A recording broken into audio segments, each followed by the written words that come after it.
तो भाई आज क्या पढ़ेंगे, इंडियन जियोग्राफी। सबसे पहले मैं बता ही चुका था आपको, कुछ बच्चे तो पढ़ चुके होंगे, ये चीजें रटी रटाई हो गई उनके लिए। तो आज नए बच्चे वो स्टेप बाय स्टेप लिख लेना साथ में। इंडियन जियोग्राफी में पहला शब्द तो जियोग्राफी है। इंडियन को तो सब जानते हो, भारतीय। अब जियो प्लस ग्राफी, इसका मतलब थोड़ा सा समझ लेते हैं जो नए बच्चे हैं। जियो और ग्राफी दो शब्द है ना, जियोग्राफी को दो शब्दों में जोड़ सकते हैं। अब जियो का मतलब तो क्या होता है, वही पहले बताए बच्चे बताओ, इसका मतलब क्या होता है, पृथ्वी।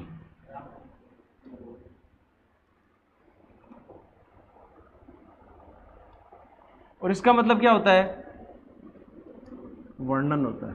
आ गया समझ में, ठीक है। जियो का मतलब तो पृथ्वी और ग्राफी का मतलब क्या होता है, वर्णन। आ गया समझ में आपके। अब भाई जियो और ग्राफी से आपको समझ में आ रहा है अपने को पूरी की पूरी जियोग्राफी में किसका वर्णन करना है, पृथ्वी का वर्णन करना है। अब पृथ्वी के वर्णन में क्या क्या चीजें आती है, अपने आसपास में क्या चीजें हैं भाई, मुख्यतः अपने को अपने आसपास में अपने भौतिक प्रदेश हैं। भौतिक प्रदेशों में क्या क्या आता है भाई आपके, जैसे आपके पर्वत आ गया, पठार आ गया, नदियां आ गई, मैदान आ गया, मरुस्थल आ गया। मैदान और मरुस्थल में फर्क होता है क्या भाई, मैदान में तो वनस्पति होती है बट मरुस्थल में नहीं होती है, ठीक है ना। ये हो गया। उसके अलावा आपके महासागर हो गया, वन हो गया, ये सारे किसमें पढ़ते हैं, भौतिक प्रदेशों के अंदर पढ़ते हैं, ठीक है। इसी के साथ में वर्णन में और क्या क्या पढ़ते हैं, पर मुख्यतः है जलवायु पढ़ते हैं। आप जहां भी रह रहे हो, जिस भी देश में या जिस भी कॉन्टिनेंट में रह रहे हो, ठीक है, कॉन्टिनेंट किसको बोलते हैं, महाद्वीप। जहां पर भी रह रहे हो आप, जिस भी देश में, उसकी जलवायु कैसी है। जैसे अपने भारत की जलवायु को मानते हैं अपन, उष्ण कटिबंधीय जलवायु है। कैसी, उष्ण कटिबंधीय जलवायु है भारत की, ठीक है। जलवायु के बाद में अपन पढ़ते हैं अपवाह तंत्र। अपवाह तंत्र में क्या पढ़ते हैं, नदियां। नदियां होगी, नदी, झील, बांध और जलप्रपात। जलप्रपात क्या चीज होती है, अपने झरने नहीं होते क्या, जो पहाड़ों के ऊपर से पानी गिरता है, वही क्या होते हैं, झरने होते हैं, जलप्रपात। इनका उपयोग मुख्यतः किस में किया जाता है, बिजली बनाने। बिजली बनाई जाती है तो बिजली में क्या होता है, नीचे एक जनरेटर लगाया जाता है, उस जनरेटर के दोनों साइड चुंबक लगी होती है। जैसे पानी ऊपर से गिरता है और जनरेटर का पंखा घूमता है, तो नीचे क्या है, जो मैग्नेटिक नीचे लगा रखा है अपन ने दोनों तरफ पहियों के अंदर, तो उनमें जैसे घिसाव होता है, उस घिसाव के कारण क्या उत्पन्न होती है, अपने इलेक्ट्रिसिटी उत्पन्न होती है। किसी बच्चे के अगर 11th और 12th के अंदर फिजिक्स थी तो वो पता, उसको पता है कि कैसे बिजली बनती है, ठीक है। एक तो होता है विद्युत मोटर, ठीक है ना, होता है ना भाई, और एक क्या है, जनरेटर। ये दोनों काम करते हैं, ठीक है, इलेक्ट्रिसिटी के उपयोग के अंदर। अपवाह तंत्र पढ़ने के बाद में अपन क्या पढ़ेंगे आगे, इसके अंदर अपन आगे पढ़ेंगे कृषि। कृषि के बाद में अपन क्या पढ़ेंगे, सिंचाई। और कृषि से पहले एक चीज पढ़ेंगे अपन, मिट्टी की गुणवत्ता भी तो देखनी पड़ेगी कृषि करने के लिए भाई। जियोग्राफी में पढ़ना क्या है भाई, सबसे पहले तो भौतिक प्रदेश पढ़ेंगे, अपने आसपास है क्या। जैसे अपन रह रहे हैं नवलगढ़, नवलगढ़ के पास में क्या है, अगर अपन इधर दक्षिण दिशा में चले तो लोहारगल की पहाड़ियां। लोहारगल की पहाड़ियां कौन से पर्वत श्रृंखला का भाग है भाई, अरावली रेंजेस का भाग है। अपने जैसे राजस्थान में हिमालय पर्वत कहीं पर भी नहीं है, हिमालय कहाँ है, उत्तरी भारत के अंदर है। हिमालय इधर है कि इधर है,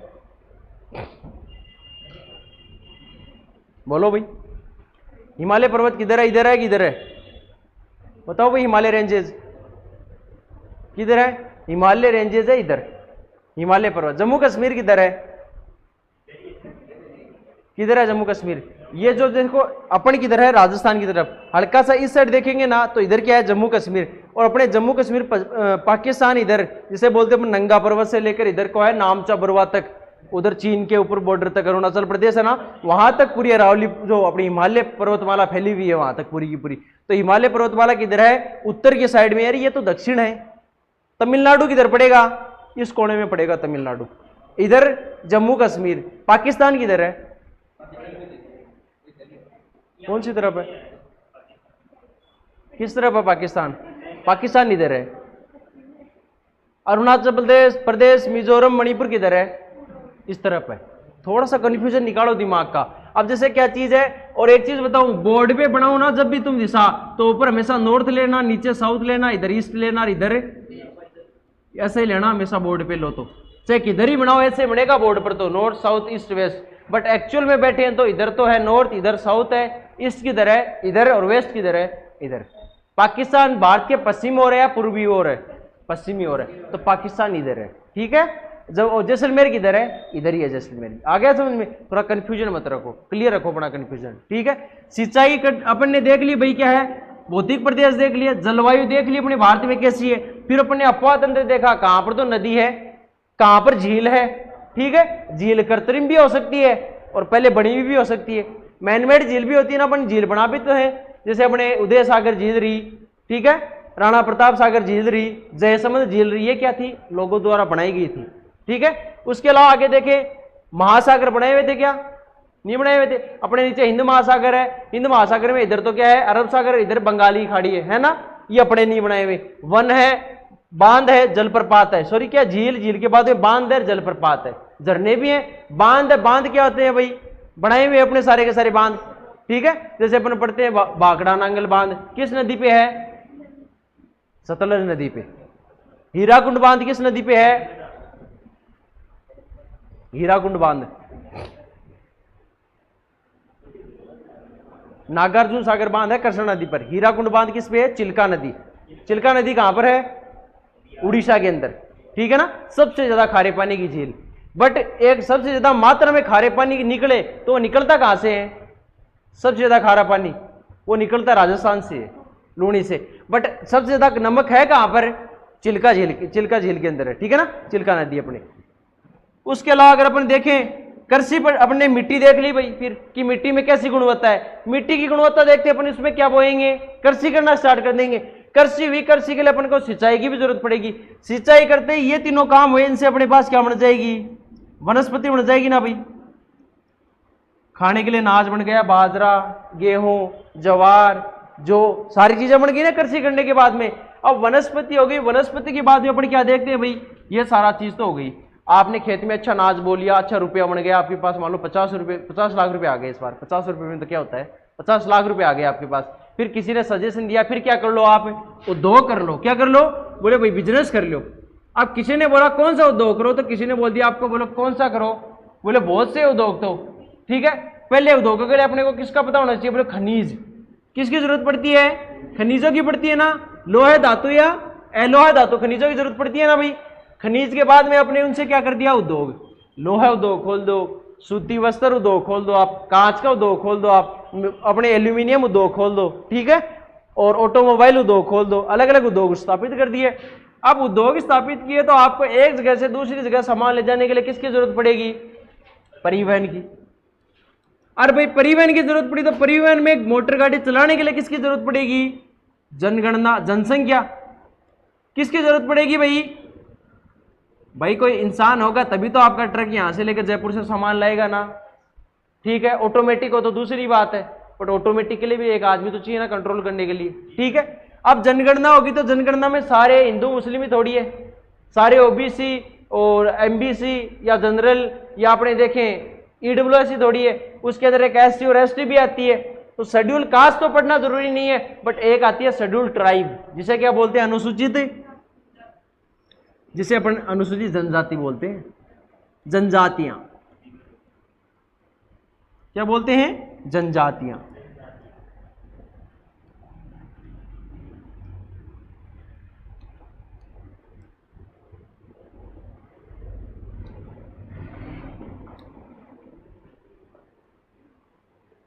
जनजातियां, जनजातियां कौन सी होती है? जिसे अपन बोलते हैं ना एसटी।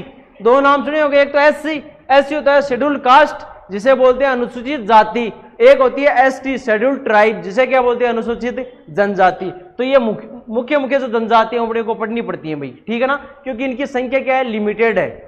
जो जनजातियां अपनी, जैसे आपके अंडमान निकोबार में पाई जाती है सेंट्रली जनजाति रही, ठीक है। उसके अलावा और भी बहुत सी जनजातियां पाई जाती है। अपने यहाँ पर मध्य प्रदेश में सबसे बड़ी जनजाति पाई जाती है कौन सी? भील, ठीक है ना, गोंड रही, ठीक है, मीणा रही, ठीक है। उसके अलावा और भी बहुत सी जनजातियां जो अपने भारत में पाई जाती है, तो उनके बारे में पढ़ना जरूरी है, क्योंकि वो जनजातियां क्या है? स्पेसिफिक है, उनकी क्या है? उनकी जनसंख्या भी ज्यादा नहीं, वो लिमिटेड है, तो उनको अपने को बचाना जरूरी है। तो अपन ने जनजातियों को क्या रख दिया? एक अलग ही जगह रख दिया, ठीक है। जनजाति होगी, जनजातियों के बाद में अपन लोग क्या पढ़ते हैं भाई? परिवहन भी हो गया, जनजातियां भी हो गई। अब इसके बाद में और क्या टॉपिक बच गया अपने? एक टॉपिक बोलते हैं जैव विविधता। नाम सुना है क्या कभी? ये टॉपिक आप साइंस में भी पढ़ते हो और ये टॉपिक आपको जियोग्राफी में पढ़ना पड़ता है। जैव विविधता में क्या आती है अपने, कभी नाम सुना है कि रामसर सूची, कि भारत में इन इन स्थानों को रामसर सूची में शामिल कर रखा है। ठीक है, एक उसके अलावा अपन आगे देखो तो अपने अलग अलग जगह है, टाइगर या बाघ रिजर्व के अंदर कर रखे हैं अलग अलग जगह। ठीक है, उन जगह जहां पर क्या बोलते हैं, जैसे जहां पर टाइगर रह रहा है, बाघ रह रहा है, उनको रिजर्व के अंदर में कर रखा है कि वहां पर कोई भी इंसान जा रहा है तो एज ए टूरिस्ट जा सकता है। आप वहां जाके ऐसा थोड़ी हो सकता है कि आप जंगल में गए जिनको बाघ रिजर्व के अंदर घोषित कर रखा है गवर्नमेंट ने, आप बाघ से मिलने चले गए, जा सकते हो क्या? हाँ चले तो जाओ तुम, बट वापस नहीं आने देता फिर वो। ठीक है ना, जाते तो अपनी मर्जी से हो, फिर आओ किसकी मर्जी से, उसकी मर्जी से आओ फिर। ठीक है, तो इसमें रामसर सूची रही। और उसके अलावा अपना क्या है, जैव विविधता के अंदर अपनी वनस्पति भी आ जाती है। ठीक है, वन्य जीव अभ्यारण्य भी आते हैं। वन्य जीव अभ्यारण्य है ना अपने अलग अलग जगह। ये मुख्य मुख्य टॉपिक किस में आते हैं आपके, जैव विविधता के अंदर। ये आपके जियोग्राफी के मुख्य मुख्य टॉपिक होते हैं जो अपने को पढ़ना पड़ता है स्टेप बाय स्टेप सारे के सारे टॉपिक्स को। ठीक है, तो जियोग्राफी मतलब पृथ्वी, पृथ्वी के वर्णन में क्या पढ़ोगे, पर्वत, पठार, नदियां, मैदान, मरुस्थल। उसके अलावा जलवायु पढ़ोगे, जलवायु के बाद में अपवाह तंत्र, अपवाह तंत्र के बाद में मिट्टी, मिट्टी के आते ही जैसे मिट्टी का पता चल गया कृषि कर लोगे, कृषि करते ही कृषि के लिए किसकी जरूरत पड़ेगी, ये सारा काम हो गया तो तुम्हारे हाथ में क्या आ जाएगी, उसको बेचा तो रुपया आते तुम क्या करोगे, उद्योग के लिए किसकी जरूरत पड़ेगी, खनिज को लाने के लिए किसकी जरूरत पड़ेगी, परिवहन को चलाने के लिए किसकी जरूरत पड़ेगी। ठीक है, जनसंख्याओं में क्या क्या पाई जाती है, जनजातियां भी होती है कुछ स्पेसिफिक, उनके बारे में पढ़ना पड़ेगा। फिर अपनी जैव विविधता का टॉपिक रहा, ये अपने मुख्य टॉपिक है जो एग्जाम में पूछे जाते हैं। आ गया समझ में? ये सारा अपन किस में पढ़ेंगे, अपने इंडियन जियोग्राफी के अंदर पढ़ेंगे। अब सबसे पहले जियोग्राफी के अंदर इंडियन जियोग्राफी लगा दो, जियो प्लस ग्राफी, पृथ्वी का वर्णन, और उसके अंदर सारे टॉपिक लिख लो इनको, आपको पता चल जाए क्या क्या पढ़ाएंगे। अब जियोग्राफी के अंदर अपन भारत की पढ़ रहे हैं तो एक चीज और लिखना है यहां पर, पहला टॉपिक, पहला तो कौन सा पढ़ेंगे, भारत का परिचय, दूसरा भौतिक प्रदेश। ठीक है, तीसरे नंबर पे जलवायु, चौथे नंबर पे अपवाह तंत्र, पांचवें पे मिट्टी, छठवें पे कृषि, सातवें पे सिंचाई करेंगे, आठवें पे अपने पास वनस्पति आ जाएगी, नौवें पे अपन क्या लगाएंगे, खनिज, 10वें पे उद्योग लगाएंगे, 11वें पे परिवहन, 12वें पे जनगणना करवाएंगे, 13वें पे जनजातियां, 14वें नंबर टॉपिक पे जैव विविधता। ये अपने मुख्य टॉपिक्स हैं, ये अपने जियोग्राफी के टॉपिक है जो अपन स्टेप बाय स्टेप पढ़ेंगे। भारत का परिचय, भौतिक प्रदेश, ठीक है ना, भारत का भौतिक विभाजन, ठीक है ना। इस टॉपिक को लिखना चाहो तो इसमें से भी लिख देना, भारत का भौतिक विभाजन, विभाजन।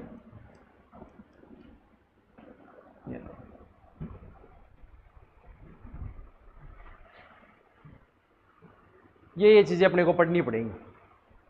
ये टॉपिक से स्टेप बाय स्टेप एक एक पढ़ लिए, फिर अपने कोई दिक्कत नहीं है भाई, जियोग्राफी अपने आराम से समझ में आ जाएगी। फिर अब क्लास मिस करोगे ना जिस दिन, उसका मैं बता नहीं सकता, उसके अलावा अपने आप समझ में आ जाएगी।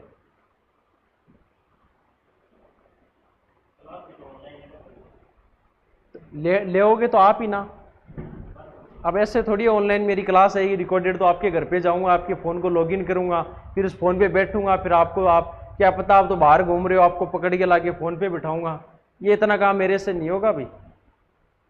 क्लास ज़रूर मिल जाएगी। आप कल को आप जैसे घर वालों को जाके बोल दो कि आप सर ही आएंगे और वही बैठाएंगे जब क्लास पे, तभी बैठ के पढ़ेंगे अपन लोग। तो वैसे तो समझदार बालक हो तुम, निम्दा तो कुछ नहीं हो ना, ठीक है।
चलो भाई आगे देखते हैं।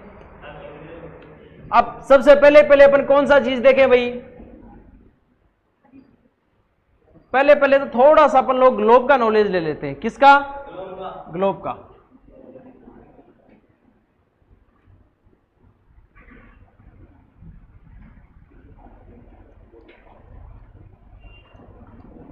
सबसे पहले विश्व भूगोल का परिचय कर लेते हैं थोड़ा सा।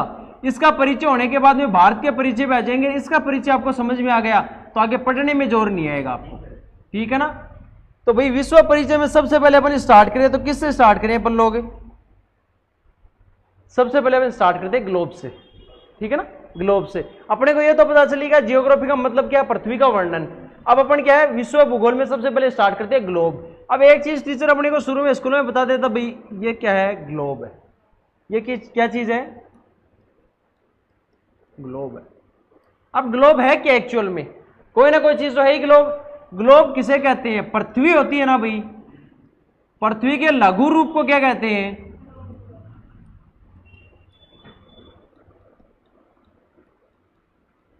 अब कल को आपको एक क्वेश्चन दे दे एग्जाम में, पृथ्वी के लघु रूप को क्या कहते हैं? 4 ऑप्शन दे दिया, ग्रह, उपग्रह, ग्लोब और एक दे दे आपको महासागर।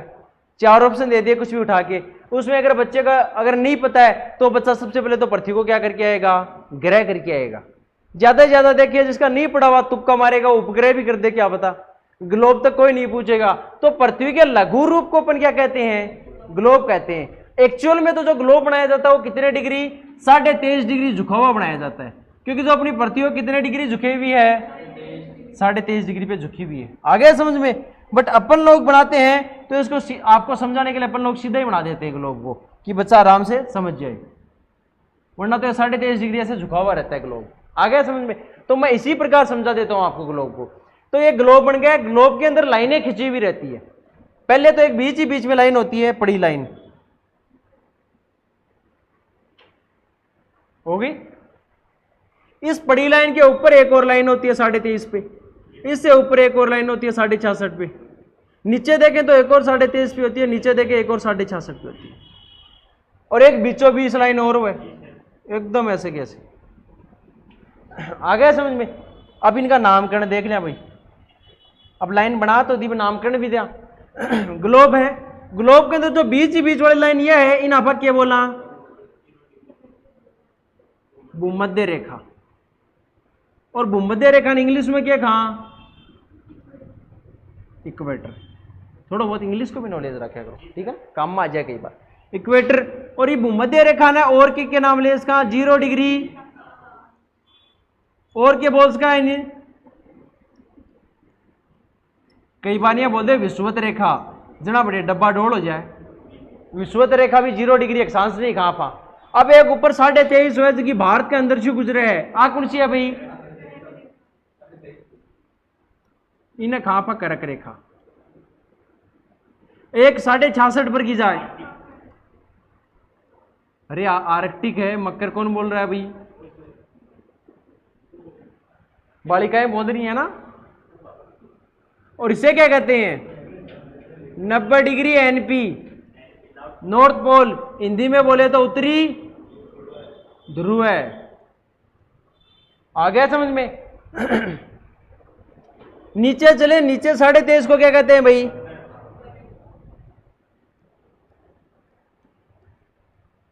ध्यान रखा करो, ऊपर मत बता देना। अभी कौन बता रहा था? ऊपर मकर रेखा बता रहा था 66.5 पर।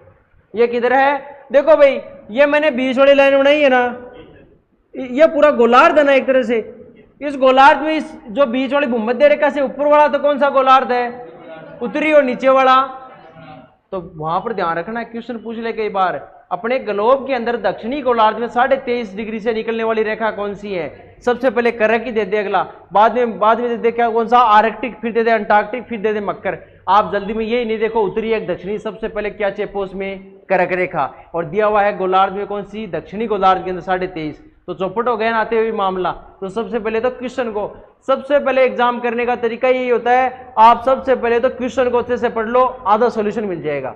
आजकल एग्जाम में क्या होता है, अगला एग्जाम में थोड़ा दिमागी होता है, वो क्या होता है, हाँ की जगह क्या होता है, निम्न में से कौन सा ऑप्शन नहीं है, और अपन क्या करते हैं, निम्न में से कौन सा ऑप्शन है, और पहला ही मिल जाता है, ये लो ए पे टिक कर दिया। ऐसे नहीं कह रहे, नीचे भी देखना होता है, 4 पर तो कोई मरा खरा ही पूछता है भाई, ठीक है ना, वो आकी पहले दूसरे पे सही है सारे।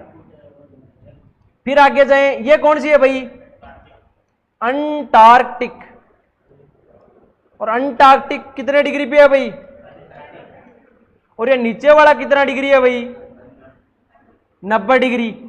इसको बोलते हैं एसपी, सुपरिटेंडेंट ऑफ पुलिस, तो क्या बोलते हैं, साउथ पोल, ठीक है ना, दक्षिणी ध्रुव है, ध्यान रखना, कई रट के रखते हैं सर सुपरिटेंडेंट ऑफ पुलिस, ठीक है ना, साउथ पोल कहते हैं इसे। आ गया समझ में, अच्छा, बढ़िया है, ठीक है, आ गया समझ में। इतना तो आप लोगों के ग्लोब में, ग्लोब किसे कहते हैं, पृथ्वी के लघु रूप को, और सारी आपके जो लाइनिंग दे रखी है वो समझ में आ गई, ठीक है। अब एक चीज है, एक चीज तो अपन लिखना ही भूल गए, ये बीच में भी लाइन जा रही है ना, एक सीधी खड़ी लाइन, इसका भी कोई ना कोई तो नाम होगा, चलो भाई इसको भी नाम देते हैं। कौन सी लाइन है ये भाई, और क्या बोलते हैं इसको, इसका एक और नाम है, वो जो बता देगा ना उसको कल चॉकलेट मिलेगी, यामयोत्तर रेखा। अरे एक शुगर फ्री भी आती है, कीड़े पड़ जाएंगे तो मीठी खाना जरूरी है क्या, शुगर फ्री भी आती है, अच्छा, अरे शुगर फ्री आती है ना, वो सेम टू सेम सैकरीन डाली भी आती है उसके अंदर, उससे जो आपकी शुगर से 10 गुना मीठी होती है वो चीज, बट नुकसान नहीं करती। जो शुगर का पेशेंट होता है उसको पता है किसकी मिठाई खिलाई जाती है, सैकरीन की मिठाई खिलाई जाती है, शुगर से 10 गुना तो मीठी होती है, शुगर का फर्क ही पड़ता नहीं उसका, सैकरीन बोलते हैं उसे। आ गया समझ में। आपने कई बार देखा कि छोटी छोटी वो चॉकलेट की गोलियां से आती है, उनको बोलते हैं ये शुगर फ्री है, ठीक है ना, चॉकलेट से आती है छोटी छोटी शुगर फ्री, उस हिसाब से। अब इतना तो आपके समझ में आ गया। अब मैंने ये तो बता दिया ये पड़ी लाइन है, ये खड़ी लाइन है। अब एक चीज तो बतानी जरूरी है भाई, पड़ी लाइन क्या है, खड़ी लाइन क्या है, ये नहीं बताया तो ऐसे तो रटने वाला सीन हो जाएगा, तो पहले वो भी समझे थोड़ा बहुत तो भाई। ये ग्लोब है, सबसे पहले तो पड़ी लाइन ही देख लें, ठीक है। अब एक चीज इसमें देखना चाहिए तो इसको नाम देना चाहिए, तो होता है सबसे पहले होती है जो पड़ी लाइनों को अपन क्या बोलते हैं, अक्षांश रेखा। जितनी भी पड़ी रेखा है इनको क्या कहते हैं इंग्लिश में, लेटी लाइन। आ गया समझ में। और इन्हीं को हिंदी में बोलना चाहिए तो क्या बोलते हैं, क्या बोलते हैं भाई पड़ी रेखा को, पसरेड़ी, अरे 36 बोलते हैं, 36। और 36 को इंग्लिश में क्या कहते हैं, हॉरिजॉन्टल।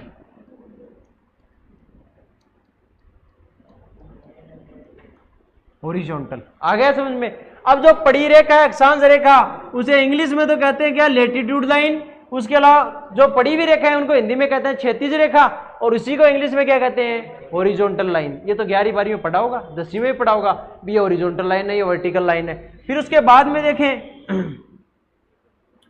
ऐसे लाइन बनी हुई रहती है ऊपर तक, ये वैसे लाइन अपन ये जो अक्षांश और देशांतर में आपको बता रहा हूं ना, ये एक्चुअल में क्या है, पृथ्वी पे खिंची हुई है क्या भाई, ये आभासी है, अपने मान ही रखा है। तुम कल को ऐसे मत समझ लेना कि भाई ये जो मैं अक्षांश और देशांतर बता रहा हूं ये पृथ्वी पर खींच रखी है, ये क्या है भाई, आभासी है। तो सबसे पहला तो एक चीज यही याद रखना कि अक्षांश व देशांतर रेखा आभासी रेखा है।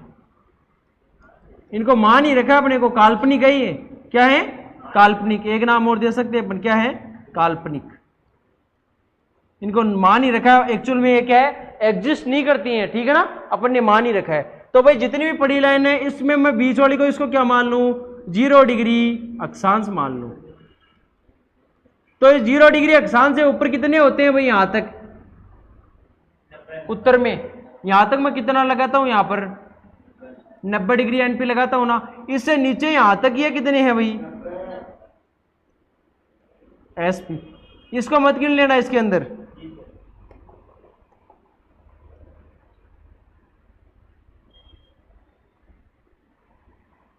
इस वाले को मत गिनना, ठीक है। जो आपकी ये जो बीच वाली भूमध्य रेखा है ये क्या है, अलग ही है भाई। आ गया समझ में। तो मेरे को बताओ उत्तर में कितने हो गए और नीचे दक्षिण में और बीच में कितने हो गए टोटल, 181। अब अक्षांश रेखाएं, अब अक्षांश रेखाओं की एक परिभाषा भी होती है, ये है पृथ्वी पर, ठीक है, पृथ्वी के ग्लोब पर भूमध्य रेखा के समांतर, भूमध्य रेखा के समांतर खींची गई, ठीक है ना, खींची गई लाइनें, उन्हें क्या कहते हैं, अक्षांश रेखा। ये भूमध्य रेखा इसके समांतरी तो खींच रखी है, इनको क्या कहते हैं भाई, अक्षांश रेखाएं कहती हैं। आ गया समझ में। अब अक्षांश रेखा और अक्षांश रेखा में अगर अपन देखना चाहें तो ऊपर कितनी है 90, नीचे 90। अब एक चीज ध्यान रखना, अक्षांश रेखाएं क्या बनाती हैं, पूर्णवर्त। अक्षांश रेखाएं क्या बनाती हैं, ये जो मैं अक्षांश रेखाएं बता रहा हूं ना, ये ऐसे पीछे से पृथ्वी के घूम के आ रही है, गोल है, तो ये पूरा क्या बना रही है, वर्त बना रही है। तो भूमध्य रेखा से ऊपर भी 90 नीचे भी 90, तो इसके आधार पर पूर्ण वर्त बना रही है, इसके आधार पर अपन टोटल अक्षांश निकाल सकते हैं ना भाई। टोटल अक्षांश ऊपर कितने हैं, उत्तर में कितने हैं भाई, उत्तरी गोलार्ध में 90 प्लस दक्षिणी गोलार्ध में प्लस एक कौन सा है, भूमध्य रेखा वाला। आ गया समझ में। टोटल कितने हो गए भाई 181।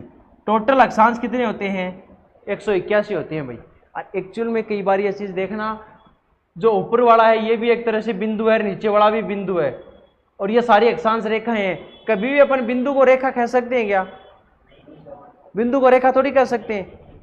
रेखा को तो बिंदु कह सकते हैं क्योंकि रेखा पूरी किससे बनी हुई है भाई, बिंदुओं से, बट बिंदु को रेखा नहीं कह सकते ना। बट अपन क्या कहते हैं, ऊपर कितने हैं 90 डिग्री और नीचे कितने हैं 90 डिग्री, क्योंकि एक गोला बढ़ते बढ़ते ऊपर जाके गोला क्या बन जाता है, एक पॉइंट के रूप में बन जाता है, बढ़ जाता है ना भाई, ठीक है। तो अपन वैसे देखें तो टोटल अक्षांश कितने हैं 181, बट अगर अक्षांश रेखाओं के रूप में जाने तो अक्षांश रेखाएं कितनी है 179 है भाई, क्योंकि ऊपर वाला 90 डिग्री एनपी, नीचे वाला 90 डिग्री एसपी क्या है, एक बिंदु के रूप में, उनको रेखा नहीं कह सकते अपन लोग, ठीक है। तो वैसे रेखाएं कितनी देखते हैं अपन लोग 179 है, बट अपन अक्षांश पढ़ते हैं टोटल कितने 181। आ गया समझे, बड़ी रेखाओं के बारे में लिख लो इसको। अब ऐसा कैसा बना लो भाई।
हाँ तो भाई देख लो, अक्षांश रेखा लैटिट्यूड लाइन हेडिंग लगा लो, उसके बाद में इसमें लिखना कैसे है। सबसे पहले आप लिखोगे अक्षांश रेखाओं की परिभाषा लिख लो, पहले तो परिभाषा में लिखो, लिखो मैं बोल रहा हूं, लिखो लिखो। पृथ्वी के, लिखो, पृथ्वी के केंद्र बिंदु से, पृथ्वी के केंद्र बिंदु से, पृथ्वी के केंद्र बिंदु से परिधि पर बनने वाली, परिधि पर बनने वाली कोणीय दूरी,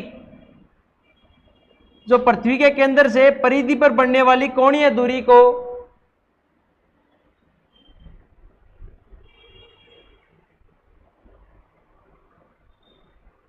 अक्षांश रेखा कहते हैं या अक्षांश कहते हैं, अक्षांश कहते हैं।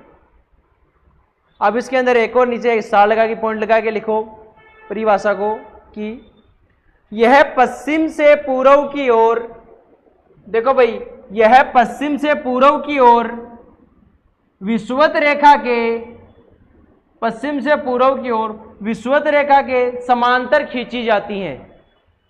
अब इसके अंदर कोई ऐसी बात है जो आपके समझ में नहीं आने वाली है? आ रहा है ना भाई, विषुवत रेखा तो ये बीच वाली होगी 0 डिग्री, और इसके समांतर ही तो खींच रहे हैं पश्चिम से पूर्व। आ गया समझ में? इसे क्या कहते हैं? अक्षांश रेखा। उसके नीचे नेक्स्ट पॉइंट लगा के लिखो, अक्षांश रेखाएं पूर्णवर्त बनाती हैं।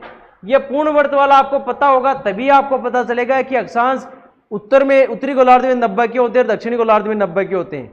क्योंकि आगे मैं आपको देशांतर कराऊंगा, उसके अंदर देशांतर 360 होंगे टोटल। लिख लिया? अक्षांश रेखाएं पूर्णवर्त बनाती हैं। आ गया समझ में? फिर ये डायग्राम बना लो ऐसा कैसा, और डायग्राम बना के नीचे लिख लो टोटल अक्षांश, उत्तरी गोलार्ध में 90, दक्षिणी गोलार्ध में 90 प्लस भूमध्य रेखा 1, टोटल 181।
अब देखो भाई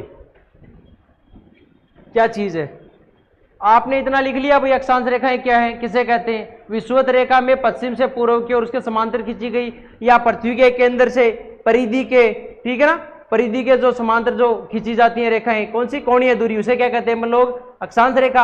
अब एक चीज और देख लो भाई, इसी के अंदर पॉइंट बना के लिख लो कि वो तो लिख ही लिया था आपने, पृथ्वी के लघु रूप को जियो क्या कहते हैं? ग्लोब कहते हैं। अब एक चीज लिख लो, पृथ्वी की आकृति किस प्रकार की है भाई? चपटी है, गोल है, कैसी है भाई? पृथ्वी की आकृति जियोड आकार की है, जियोड आकार। अब जियोड कौन सी होती है? भू आकार।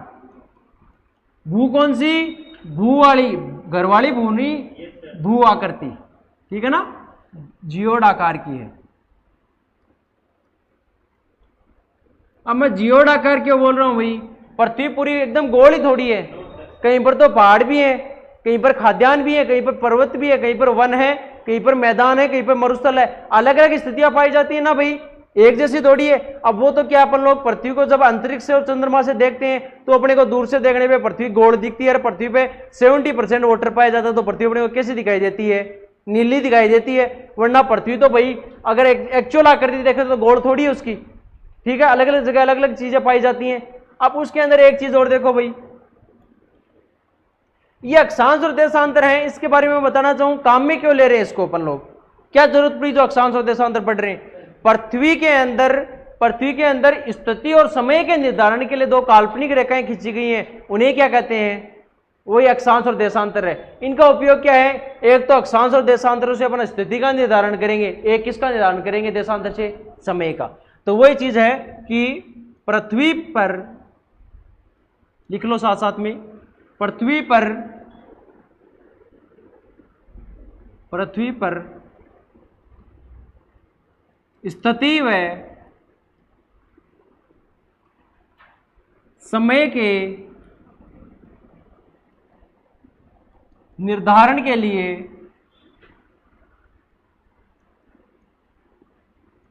दो काल्पनिक रेखा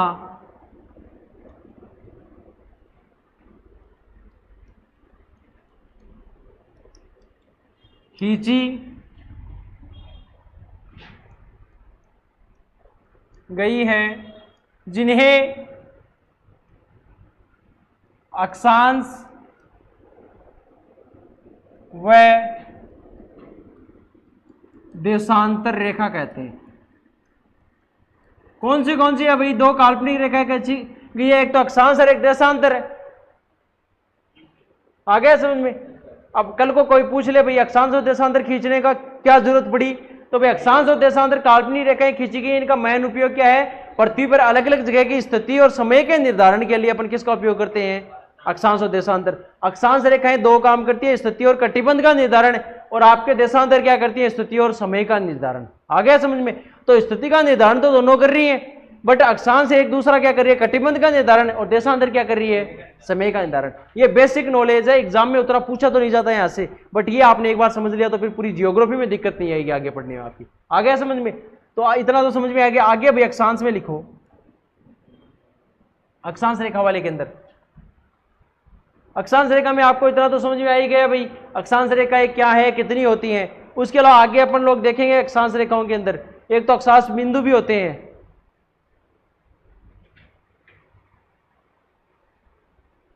अब वो चीज है, अक्षांश रेखाओं में अपन आगे क्या पढ़ेंगे भाई, अक्षांश बिंदु, अक्षांश बिंदु पढ़ेंगे। क्या पढ़ेंगे, अक्षांश बिंदु। अभी अक्षांश बिंदु क्या होते हैं ये भी क्लियर होना चाहिए भाई। ये आपका ग्लोब है ना भाई, इस ग्लोब पर ये भूमध्य रेखा है, इस भूमध्य रेखा से ये आपस में जो ऊपर वाले अक्षांश मिला रहे हैं, तो यहां पर ये अक्षांश बिंदु नहीं है क्या भाई, है ना, ऊपर जहां आपस में रेखाएं मिल रही हैं, तो ये अक्षांश बिंदु है ना भाई।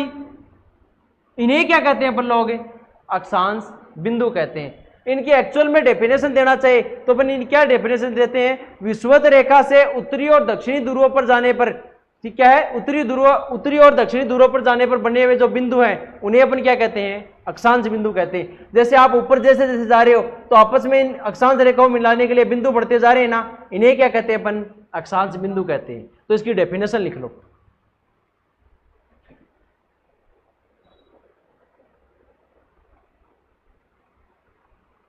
विषुवत रेखा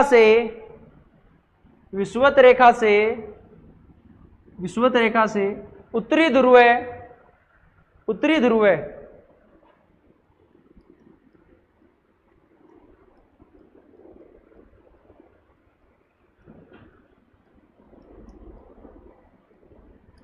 वह दक्षिणी ध्रुव पर बनाए गए बिंदुओं को अक्षांश बिंदु कहते हैं।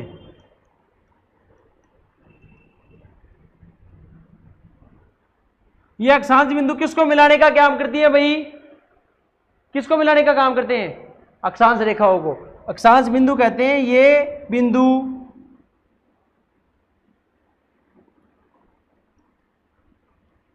अक्षांश रेखाओं को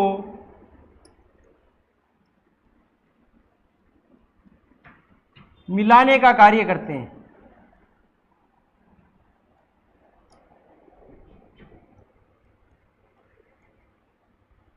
कार्य करते हैं।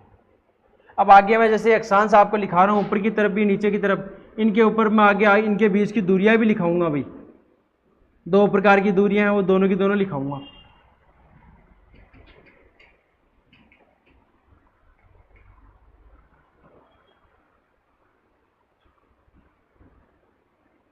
अक्षांश तो लिख ही लिया आप लोगों ने। अब एक प्रॉपर हेडिंग लगा के लिखो अक्षांश रेखा। प्रॉपर हेडिंग लगा के लिखोगे अक्षांश रेखा।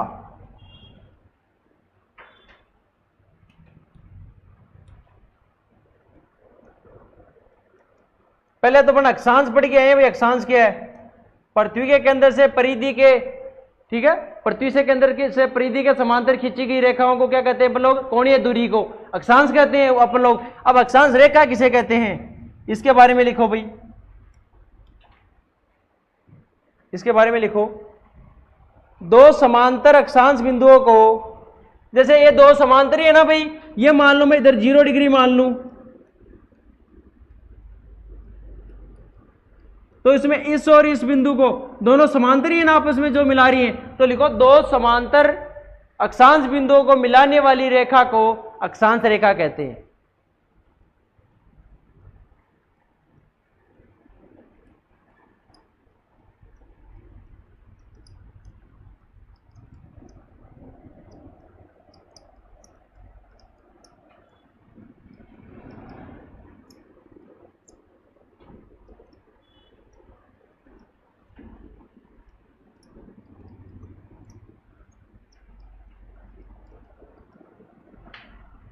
दो समांतर अक्षांश बिंदुओं को मिलाने वाली रेखा को अक्षांश रेखा कहते हैं। अक्षांश रेखा कहते हैं। आ गया समझ में अब अक्षांश रेखा क्या है भाई? और कुल अक्षांश रेखा भी आपको पता चल गई भाई। अक्षांश में से अपन देखते हैं तो कितने देखते हैं? 181 अपन ने मेजर किए थे, बट अगर उन दो ऊपर वाले अगर अपन पॉइंटों को माने तो वैसे तो अक्षांश रेखा 179 है, बट अपन पढ़ते कितनी है? टोटल अक्षांश कितने? 181। आ गया समझ में? इतना तो हो गया आपके क्या है? अक्षांश रेखा। अब वो चीज है भाई, इसके अलावा आपने वो हेडिंग लिखी ली, इस एक पॉइंट लिख ही लिया था कि अक्षांश रेखाएं क्या बनाती हैं? पूर्णवर्त बनाती हैं, लिख लिया था ना। उसके अलावा एक चीज लिखो, अब इन अक्षांशों के बीच की दूरी है, इन्हें क्या कहते हैं? ये बीच की दूरी है ना, तो लिखो स्टार लगा के, अक्षांश, दो अक्षांशों के बीच की दूरी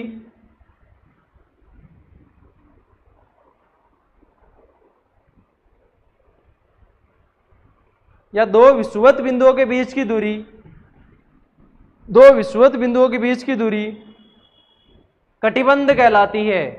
क्या कहलाती है? कटिबंध। और मैं देशांतर में आपको क्या लिखाऊंगा? दो देशांतरों के बीच की दूरी गोले कहलाती है। और यहां पर दो अक्षांशों के बीच की दूरी क्या कहला रही है भाई? कटिबंध कहलाती है। क्या कहलाती है? कटिबंध। भाई इधर से इधर देखे तो भी अक्षांश बिंदु है, इधर से इधर देखे तो भी अक्षांश बिंदु ही है ना। ये अक्षांश बिंदु इसको मिला रहा है, ये भी दो अक्षांशों के बीच की दूरी है, इधर से इधर देखे तो भी अक्षांशों के बीच की दूरी है ना। तो इसको क्या कहते हैं अपन लोग? इन वाली को कटिबंध कहते हैं। आ गया समझ में? दो अक्षांश बिंदुओं के बीच की दूरी को अपन लोग क्या कहते हैं? कटिबंध। समान नहीं रहती। भूमध्य रेखा के नजदीक तो अक्षांशों के बीच की दूरी होती है 110 किलोमीटर, और जैसे जैसे ऊपर बढ़ते जाओगे ध्रुवों के पास में हो जाएगी 111.13 किलोमीटर। दूरी बढ़ती जाती है ऊपर जाते जाते। भूमध्य रेखा के पास तो कितनी होती है? दो अक्षांशों के बीच की दूरी 110 किलोमीटर, और ऊपर जाते जाते कितनी हो जाती है? 111.13 किलोमीटर। कौन सी दूरी? इस दूरी की बात कर रहा हूं मैं, इस वाली की। आ गया? आप ये मत समझ लेना, क्योंकि ये तो ऊपर जाते जाते एक बिंदु बन जाती है भाई, ये 111.13 किलोमीटर थोड़ी हो जाएगी। आ गया समझ में? वही पॉइंट लिखेंगे अपन लोग आगे। अब लिखो आगे पॉइंट लगा कि दो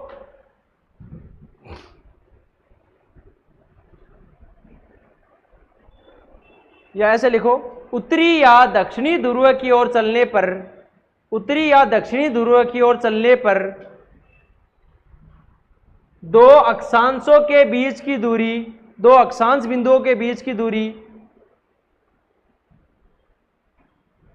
दूरी बढ़ती जाती है। उत्तरी या दक्षिणी ध्रुव गोलार्ध की ओर या ध्रुव की ओर चलने पर अक्षांश बिंदुओं के बीच की दूरी बढ़ती जाती है। अब नीचे इंडिकेट करोगे भाई, डायग्राम बना के देख लो भाई कैसे इंडिकेट करोगे।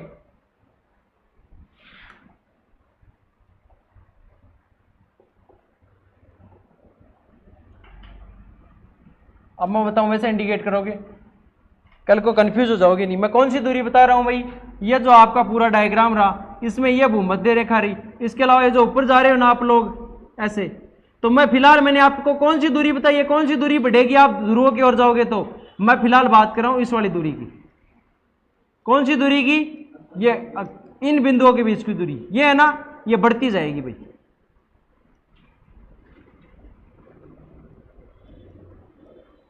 ये जो बीच वाली दूरी है ना, ये बढ़ती जाएगी जब आप यहां जो भूमध्य रेखा है, इस भूमध्य रेखा से इसके पास तो कितनी होगी 110 किलोमीटर, और यहां ऊपर जाओगे तो यहां पर दूरी कितनी रहेगी 111.13 किलोमीटर, और ये यहां रहेगा, नीचे जाओगे तो कितनी हो जाएगी 111.13